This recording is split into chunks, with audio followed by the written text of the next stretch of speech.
Hello, my name is Marcus. I'm the compiler of a collection of therapy quotes entitled Psychoanalytic Self-Awareness Quotes. This is TQ 9 and 10, therapy quotes 9 and 10.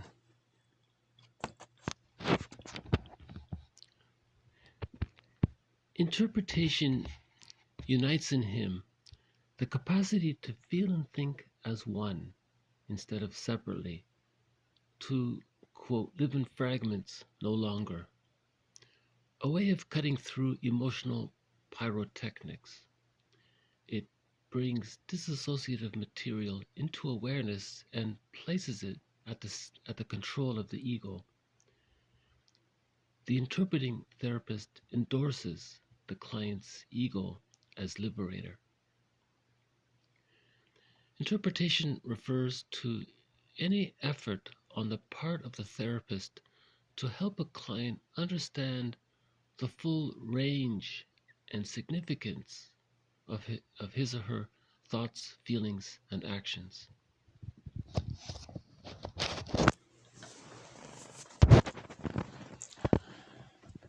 In quotes 7 and 8 were about a specific type of interpretation, or what's been called a total interpretation, whereby you try to link something that happened in early life, usually something that was overwhelming for the child, something that was, quote, too much too soon, it was traumatic. And that's the theory of repetition compulsion. If something was traumatic, we then try to, it then becomes like we record it, and then we kind of repeat it to try to master it or try to not let us scare us so much like it originally did.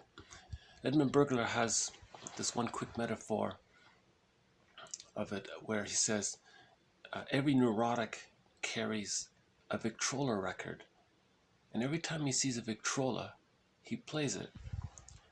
Another way of saying it is every person has a record, and in each new situation, he then plays that record. So it's this repetition compulsion, it's this pattern to try to, quote, master it, to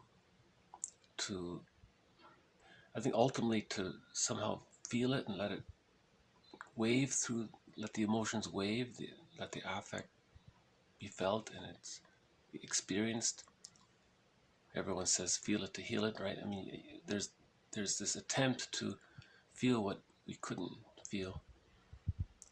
Anyways, so a total interpretation was the idea that if we can formulate in words or construct, like to construct into words, or to arrange in words, to link it all together, what happened in the past, that traumatic event, to how that's a pattern that plays out in our current lives, and then to see it specifically in action in here and now with another person, live, here and now. This is what's happening. This is a pattern in this person's life in general, and it can be traced back to an original traumatic event. And if this interpretation is felt emotionally, viscerally, and some of the repressed emotions can come up and be felt, then this is called a total interpretation or a complete interpretation. These quotes, number 9 and 10, talk about interpretation just more in general terms. She says, in quote 9, it says, to unite, it unites in him the capacity to feel and think as one. See, that's interesting because in part of trauma is that we do tend to escape flight into our minds, and sometimes we're talking from our heads and we're missing the connection to what we're really feeling. So there's that kind of a gap there between our mind and body. So an interpretation can help bring that closer, like so we can say what we're really feeling. Right? She says to think and feel as one, not separately. To live in fragments no longer. Similar idea. A way of cutting through the emotional pyrotechnics. I think that means if you're speaking from your head, your thoughts all the time, and you're not sure what you're feeling, your feelings feel left out, and it's going to try harder to find a witness because you don't have the words for what you're feeling. So there's maybe more of an effort. So there's a kind of he calls it emotional pyrotechnics because it's trying hard to be processed. It's trying hard to be validated and seen and so on. Brings dissociative material into awareness. It's a similar idea. When there's trauma, we kind of a little bit put some space between it and what we're feeling. One author calls it like a trance state almost, not literally, but it's like a little bit of a mini trance. You're dissociative. It's not, you're not fully present. That's a coping strategy. This live in fragments no longer. Part of that is when there's a trauma, a lot of images that we have are separated, are split. So the child might have an image of himself as sometimes good and sometimes not good, or his image of his parent as being either good or bad. He has to split these images as a way to manage the anxiety. He can't hold it. He can't accept that a mother might be he might be unintentionally hurting him.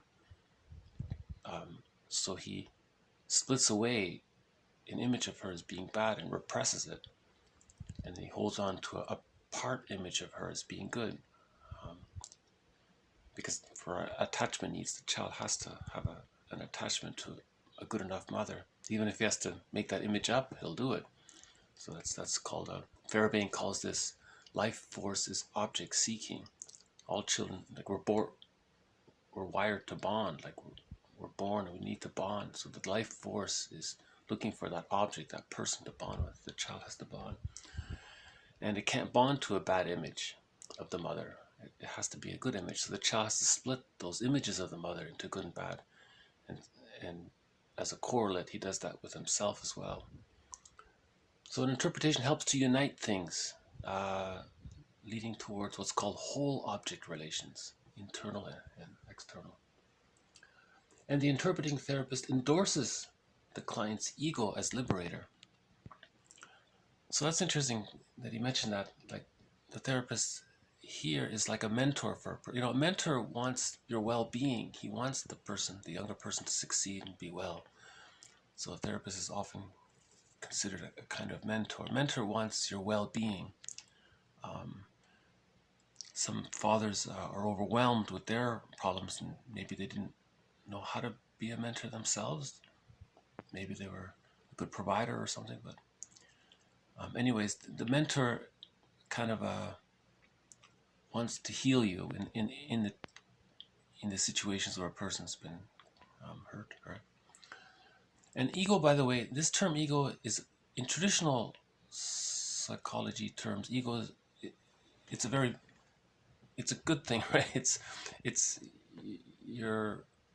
the part of you that can perceive and can think and organize and be aware of things. It's your consciousness. So you want to promote in this case, you want to build your ego. You want to be more aware and more understanding and more thoughtful. And so, pop psychology refers to ego just, like you're being selfish or something.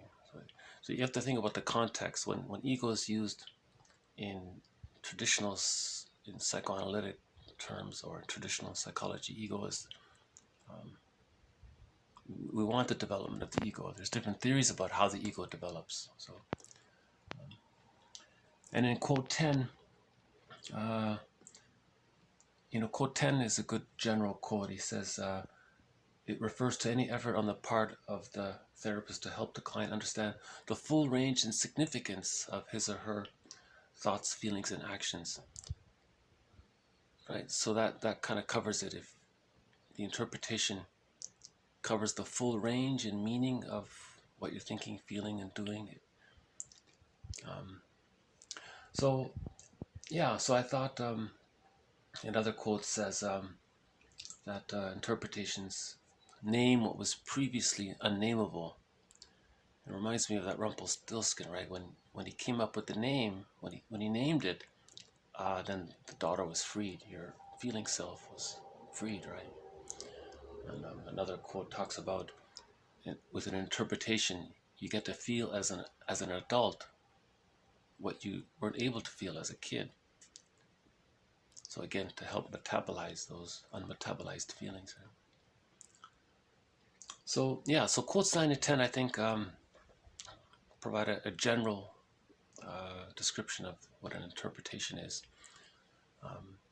And quotes 7 and 8 was more specific about the total interpretation. Also, just as a quick follow-up to the last video, TQ 7 and 8 part 2, about our happy chemicals and the benign theory of comedy, I thought I'd just do a quick follow-up on that, because there does seem to be a link between them.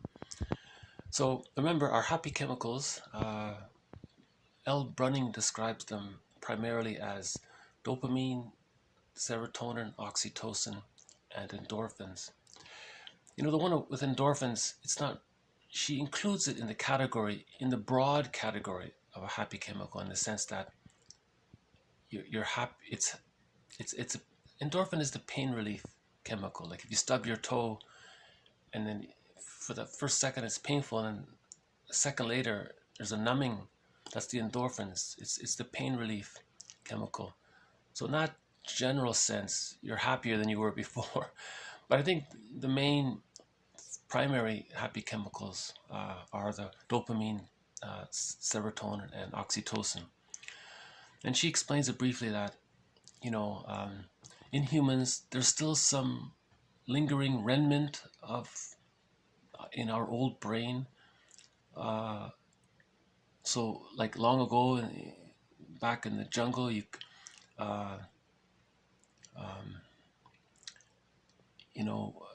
when the fox was chasing a rabbit, that chasing is the dopamine, because he thinks if he gets the rabbit, that's the reward, then he'll feel safe, and then when he feels safe, he gets the serotonin. So dopamine for the chase and serotonin from the catch. I think someone gives the example of, someone gives the example of at the roulette table or something, you're rolling the dice, there's dopamine, you're excited because you think if you get the jackpot, you're going to get the money, that's the reward, and then you're safe. So we still carry that little bit in our brains. It's still a leftover. If you're chasing for that promotion, I guess, your job promotion, you think, well, if I get the promotion, then there's higher salary, higher status, higher position. So then the mammalian part of the brain will release the serotonin. And then if you do feel safe, then it's easier to fall in love when you're feeling safe. And then when you're in love, there's the bonding, and then there's the oxytocin.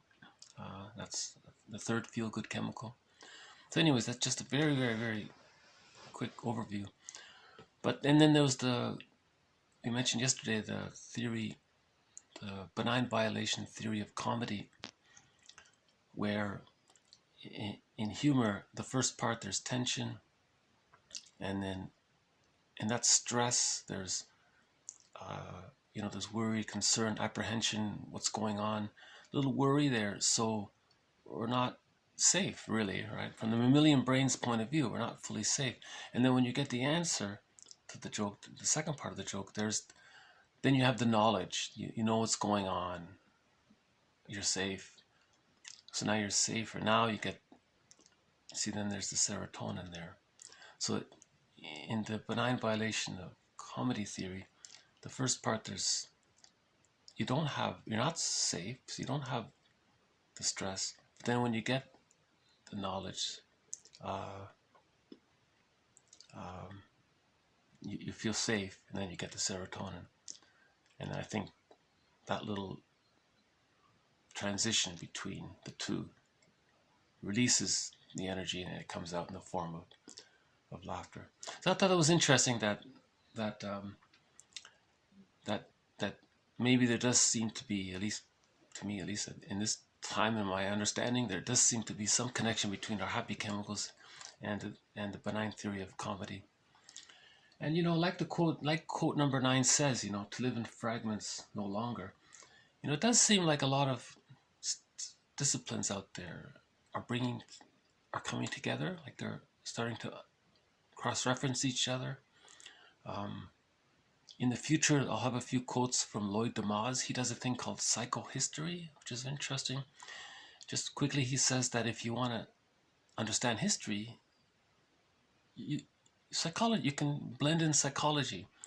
And his main idea is that if you look at child rearing practices in the past, and the psychological outcome of those child rearing practices from the past, he theorizes that there's a link to that in understanding our history.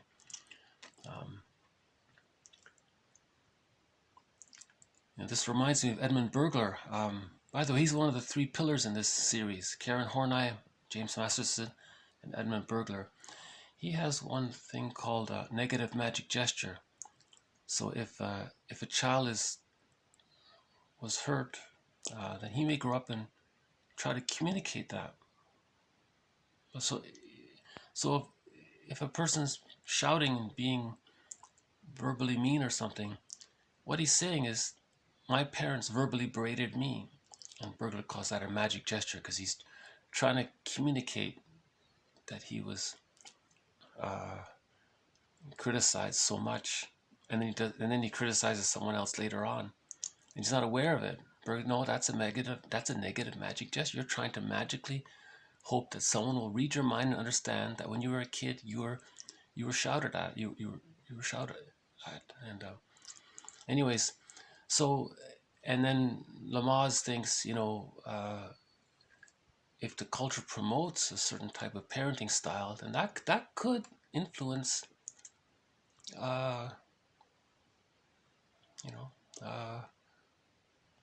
that can have an influence on